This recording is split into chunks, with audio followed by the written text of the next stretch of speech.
Alright, what's up, my fellow politographers?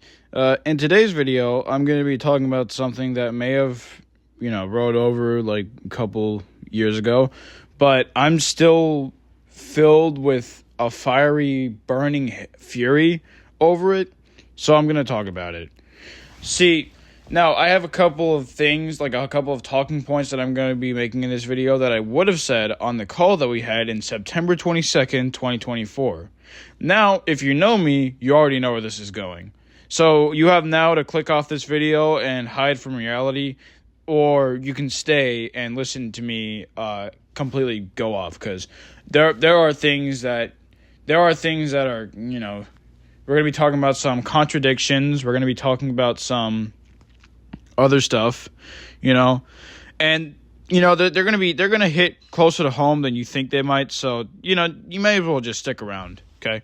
Now let's go ahead and get this out the way. Let's start with my first talking point. Like, obviously, like, probably the biggest problem I have with this whole ordeal that happened 2 years ago is that it amazes me that when someone is out of, like, defenses, they immediately go to calling somebody the worst thing that they can think of, right? Oh, fascist, Christian nationalist, homophobe, sexist, racist, transphobe, pedophile. Keep in mind that I was 13 years old when those accusations came out. I was 13. I myself was a minor. I wasn't even in high school yet. But they just assumed, oh, your voice is too deep to be a 13-year-old. Oh, you don't sound like a 13-year-old. I don't sound like a 13-year-old, but I am one. You've never been around another 13-year-old. That's okay. You've only been around, like, people with voices that are just as high-pitched and squeaky as yours. That's fine. That's okay. You've never hit puberty yet. You're 13 too. I find that hard to believe, but yeah, whatever. While we're on the topic of pedophilia and, perverse interactions with people who are also my age, let's talk about Steamvix. Your 12-year-old boyfriend, huh? How's he holding up? He just flips out when someone talks about him, so he's sensitive as hell about that whole thing. I don't know why. Whenever someone even so much as says his name, or they just make a joke about him, oh my god, I'm gonna leave the group chat. Okay. He leaves for like weeks, months at a time, and I'm gonna be completely honest with you, nobody gives a fuck. I really don't know what he's expecting to happen when he leaves the server.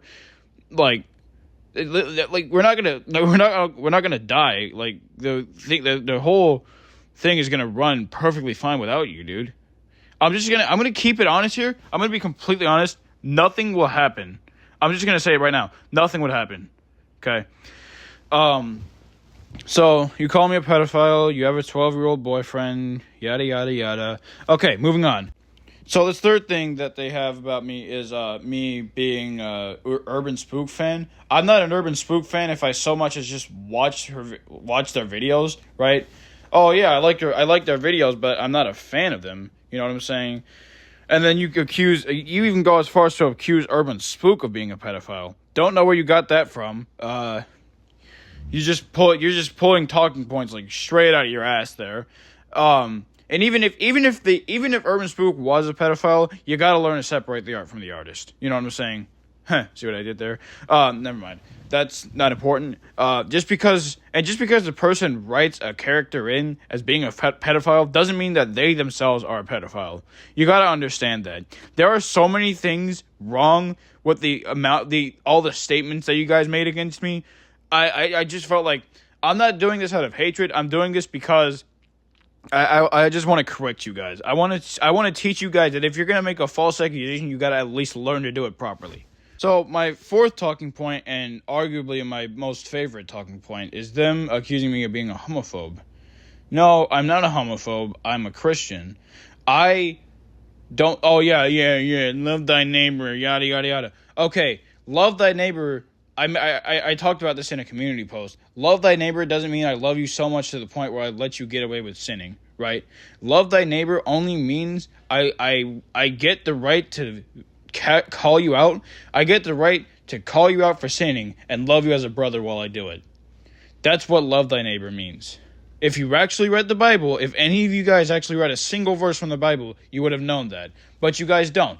You guys are not. You guys are not Christians. Because the things I hear, the things I see you guys saying compared to the things I say, it's only bad when I do it. Right? It's only bad when I do it, okay? So, you guys posting R34 into the thing, right? But then as soon as I put a picture of, like, a penis or something into the group chat, everyone loses their shit. Whenever, Steam Vix is just throwing around the N-word left and right. He's just going crazy with that. Nigger, hard R included. He does not care. That guy has no, he knows the majority of the people who are in his group chat are black. He knows this for a fact. Me, Hollow, and Elite. He knows that we're black. They don't seem to have a problem with it. That's fine. They're Uncle Toms. I do have a problem with it. And I've been telling you time and time again, SteamVix, stop doing that. Stop doing that. It's not funny. It's just racist. It's plain, flat out racist. And you can call me whatever you want. But saying the N-word with the hard R into the group chat is not funny. I'm telling you this right now. You guys can call me whatever you want. It won't affect me, right? I don't care. No, he's too liberal. He's a snowflake. I don't care, man. You guys are racist sons of bitches. That's okay, right? But, that's fine because, he's anti-Semitic too. And ableist. He also hates his sister for some reason. His sister, who is 7 years old, started screaming his head off about how she's better than him at fucking Cookie Run Kingdom and Dandy's World and shit like that. Oh my God, the horrors, the irony of your 7-year-old second grade sister being better at a game with a majority player base of 5th graders. Oh my God. You know what that tells me? It tells me that you should find something better to do instead of playing fucking children games, dude. That's what that tells me. Find an actual horror game that you can actually play, dude. Because Dandy's World is not it. Now, my last subject, well, not my last subject, but the one I'm going to do for the sake of the video. The last subject I'm going to talk about before I wrap up this video is the absolute gall to call me a bad person when you guys, the entire time I was in that call, have continuously told me to kill myself. Right? The nerve to say somebody else is ill-mannered and bad-spirited while simultaneously, at the same time, having people, trying to encourage me to get a rope from the store and hang myself with it. That's insanity, right? Luckily, I haven't done that because I'm more sane and mentally stable than these motherfuckers have been, are, and ever will be. And I have ADHD, so that's saying something, right? The things that offend you don't offend me the same way. SteamVix, the amount of times you've said, the absolute amount of times you guys have said that you guys were going to kill yourselves just for empathy and just for attention, you haven't done it yet. You guys have just been ranting on and on and on continuously about how you're going to kill yourself, how you're going to end it all, how nothing matters anymore. Yet you're still here and you're still doing the same shit. So don't even start with that bullshit. It doesn't work on me the way it works on you guys. Okay? All right. So that's all I really want to talk about for now. I'll see you guys in the next one. All right. Have a blessed one.